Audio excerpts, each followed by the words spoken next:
So you'll notice that we had some of the detonation was actually coming out through around right here.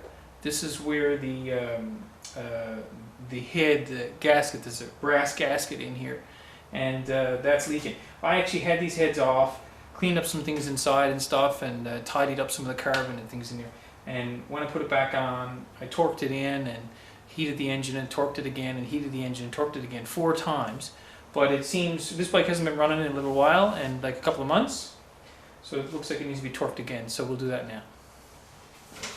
All right. So so it's very important that we use our manual here. So I've got the shop manual for this Yamaha RD400, and it tells me I need a 17 millimeter socket and my torque wrench.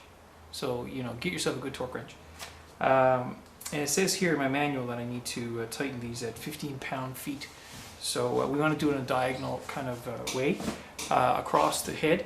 And another thing too is you let the engine heat up to operating temperature, and then it'll cool down, and then tighten it. So that's what I've done. So let's give that a shot. Okay, so the first thing I'm going to do here is I'm going to set my my torque wrench to be 15 pound-feet, and that should do it right there. And there you go. So that's good and snug. So I'm ready to tighten it up.